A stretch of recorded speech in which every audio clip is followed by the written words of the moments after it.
She left the divorce papers on the kitchen counter, next to my morning coffee. 2 days later, my boss projected my private texts on a screen during the company-wide meeting. What happened next would cost him everything, but only after I endured the longest 8 months of my life. There's a particular kind of silence that falls over a room of 87 people when they collectively realize they're witnessing something unforgivable. I've heard that silence exactly once in my life. It happened on October 17th, 2019, at 10:42 a.m. in the main conference room of Vertex Dynamics. My name is Alex Mercer, 36, former senior marketing director at what was once the fastest-growing tech consultancy in Seattle. This is the story of how my boss's 5-minute joke about my crumbling marriage cost him his career, his reputation, and ultimately $18.7 million in damages and company valuation. Let's lighten the mood before we discuss Q4 projections, said Richard Palmer, CEO and founder, as he clicked to what should have been a humorous slide. Instead, the projector displayed my private text messages to my sister, messages about my wife leaving, about finding divorce papers, about the night I discovered she'd been having an affair with her colleague for 11 months. Our very own Alex seems to be having a rough quarter himself, Richard continued, chuckling. Maybe if he focused less on his personal drama and more on client acquisition, we wouldn't be looking at these numbers. The silence was deafening. I sat paralyzed, my coffee cup suspended halfway to my lips. On the screen were my raw, unfiltered emotions, messages sent during the darkest moment of my life, exposed like a cadaver in a medical classroom. My colleagues' faces shifted from confusion to horror as they realized what they were seeing. In the seconds that followed, I felt something inside me splinter. Not break, that had already happened 3 weeks earlier when I found Lisa's goodbye note, but splinter, like a crack propagating through safety glass before the catastrophic shatter. Richard kept talking, oblivious to the room's transformation. Let's hope Alex resolves his domestic situation soon. We can't have emotional baggage affecting our bottom line, can we? The blood roared in my ears. How did he get these texts? Why would he do this? My breath came in short, desperate gasps as I fought the urge to flee or to lunge across the table at him. Then Marissa from HR stood up abruptly. Richard, that's completely inappropriate. End this presentation now. Richard's smile faltered, then hardened. Lighten up, Marissa. Just a little motivational humor. What he didn't realize, what none of them realized, was that in that moment I made a decision. Not a heated, emotional one, but cold, clear, and absolute.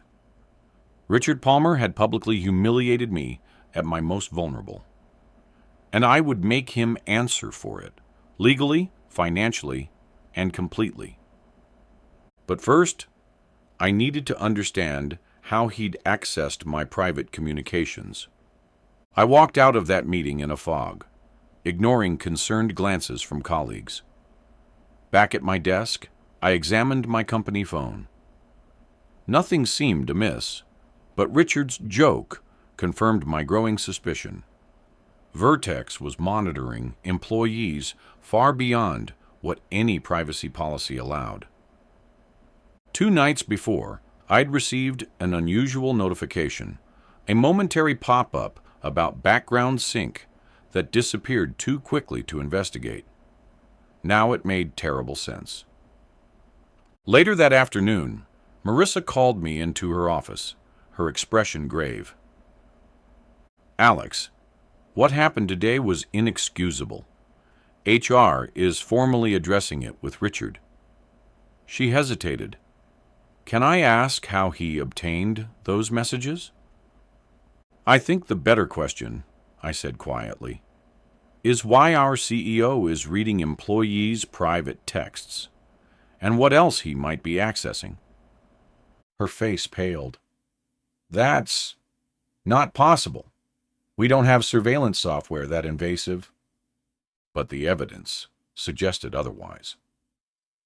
That night, I contacted Elaine Wright, an attorney specializing in workplace privacy.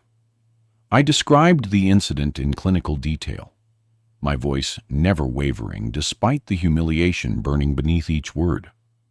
What you're describing is not only a devastating invasion of privacy, she said, but potentially illegal electronic surveillance. Do you still have the company phone? Yes.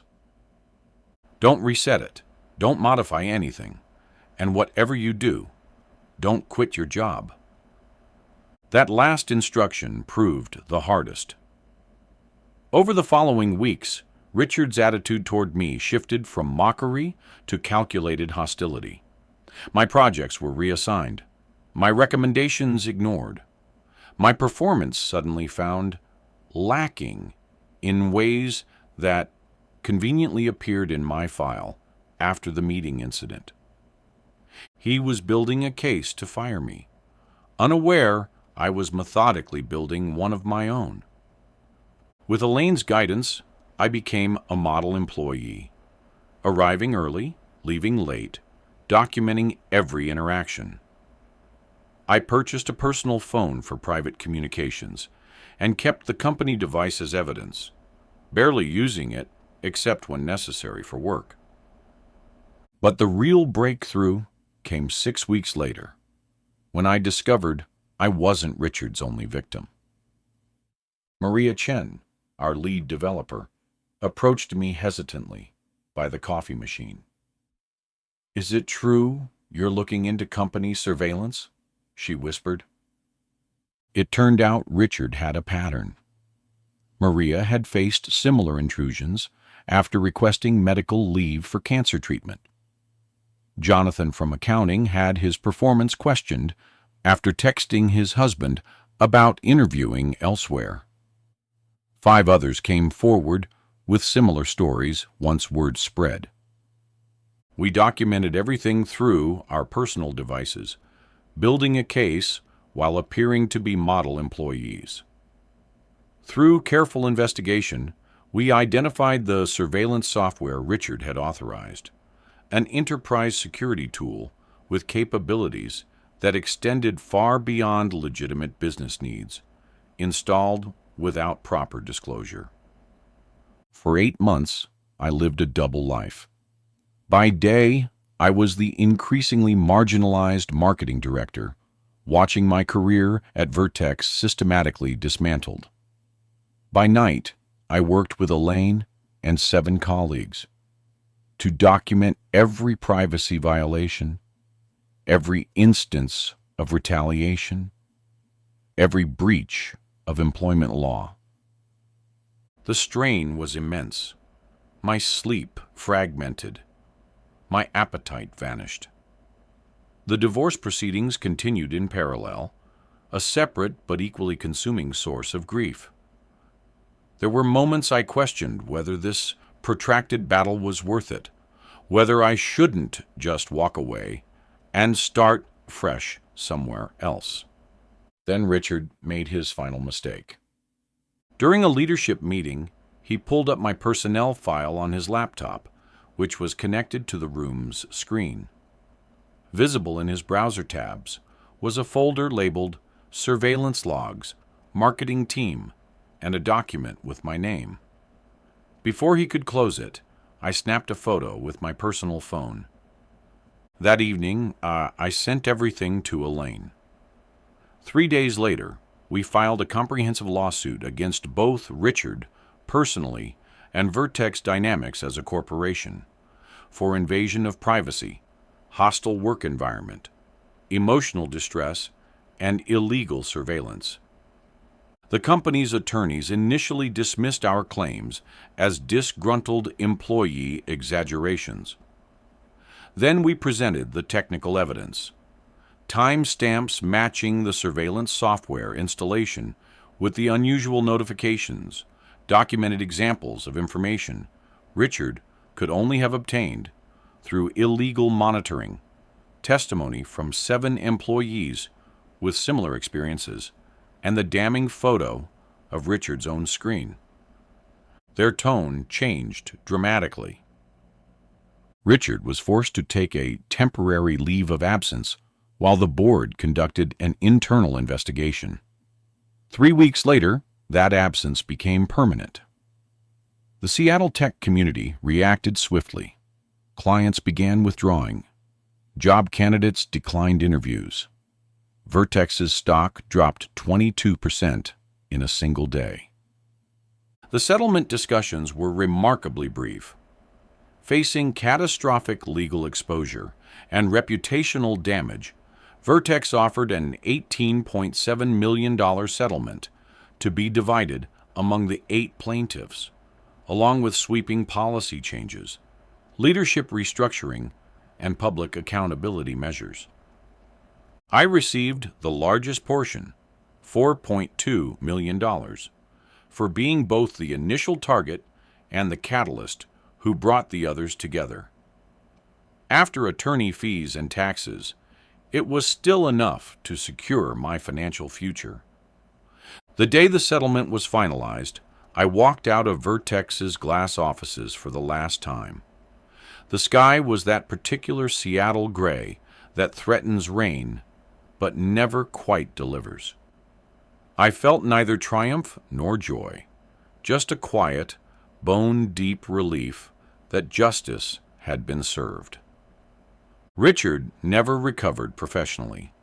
The last I heard, he was trying to launch a startup in Austin, but investors kept backing out after due diligence revealed his history. As for me, the divorce eventually finalized. I sold our house and moved to a waterfront apartment where I could watch ferries cross Puget Sound. The settlement meant I could take time to heal before deciding what came next. People sometimes ask if I regret not quitting immediately after that humiliating meeting. Wouldn't it have been easier to walk away?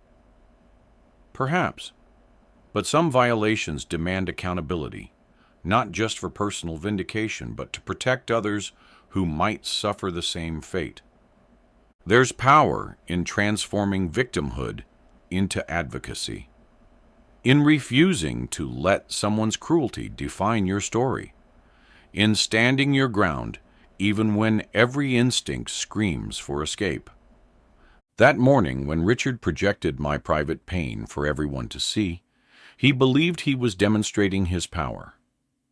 Instead, he revealed his fatal weakness, the delusion that position and authority place someone beyond consequences.